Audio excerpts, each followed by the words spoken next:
So exciting times. We're embarking on a new project to start restoring and refurbishing some old second-hand vintage boomboxes, radio cassettes, whatever you want to call them.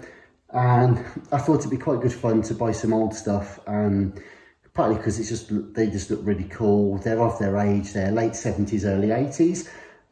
Got a whole bunch of them coming. Some of them with radio faults, some of them with assorted issues with, I think probably slipping belts and idler issues and stuff. So some play but slowly, some play fine then suddenly stop, some work and then only fast forward or rewind or don't do one or the other. Not to mention missing parts, missing knobs, broken cassette doors and all that sort of stuff. So today is the very first start of this project, and the first two have just literally arrived. I've just taken the address labels off, but I wanted to just unbox these now and see what we've got. And I genuinely don't know actually what's even in these, so okie dokie. So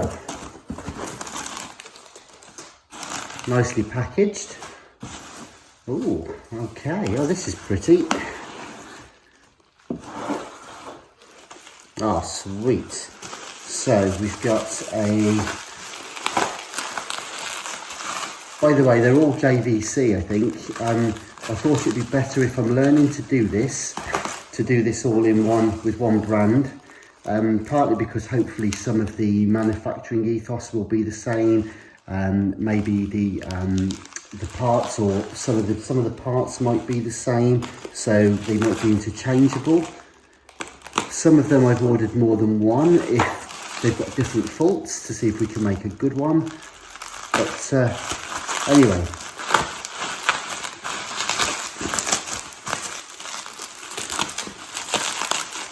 let's see what we've got here then.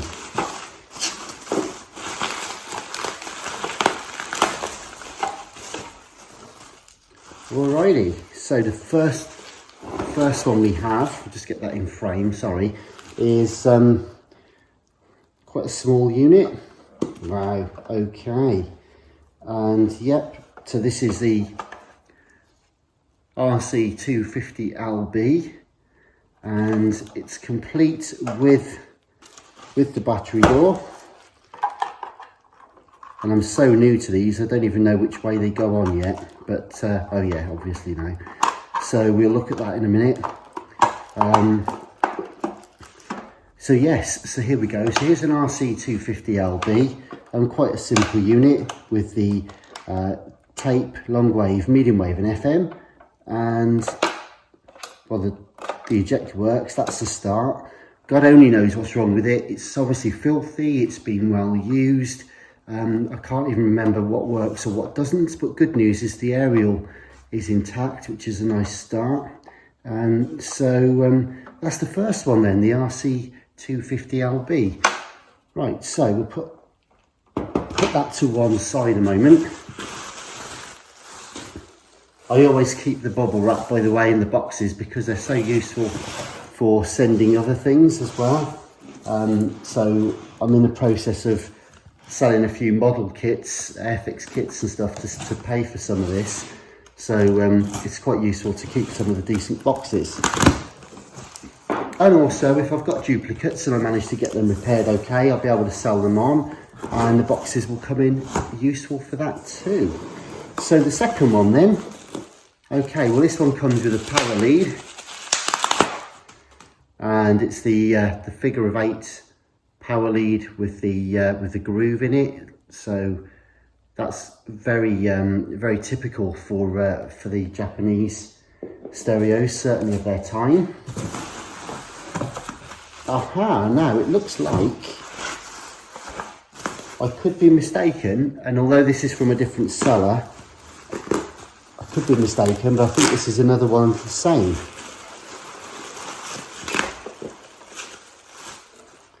Okay, so again, here's another one, nicely shrink wrapped. So here is another RC-250LB. So it's exactly the same model. And this one's actually got a tape in it. Classic house. There we go. So we've got a free BASF cassette as well, so we can enjoy that and use that maybe for our demonstrations. I don't know if you can see inside. Sorry, the lighting's not great. This is my first video for this, but it's a bit dirty inside. But actually not in bad condition overall, he says. Battery terminals look nice and clean. It comes with the power, comes the power lead. The knobs are okay. It's set to 240 volts on the side, DC 6 volts, negative tip. Yeah, it looks really not too bad actually. I'm quite pleased with that. So I'm not sure if this one works or not, but basically we've got two now. So I'll review which one was which and which one came from where, and see what works and what doesn't. It looks quite clear at the moment that one of them is in, well, I say slightly better condition, but we haven't tried cleaning them up yet. So stay tuned for loads more unboxing videos, and also see how we get on to start stripping down and diagnosing the issues. So that's it for the first one. So thanks for watching, and stay tuned. As I say, I've got an absolute pile of JVC stuff coming, medium size, small, the much bigger models. So some of them are going to be completely stripped down and repaired. Some will need the mechanism sorting out, maybe changing between units. So it's going to be quite good fun. So anyone that's into vintage audio or looking to repair an old one that's been in the shed for years, or maybe you've inherited one from family members and it doesn't work, this will be a great way to learn how to start repairing them. So all the best for now. Please subscribe if you haven't already, and there's going to be a whole pile of these, A, being repaired videos, and B, lots more different models coming as well, literally over the next few weeks. So stay tuned. Thanks again. Bye bye.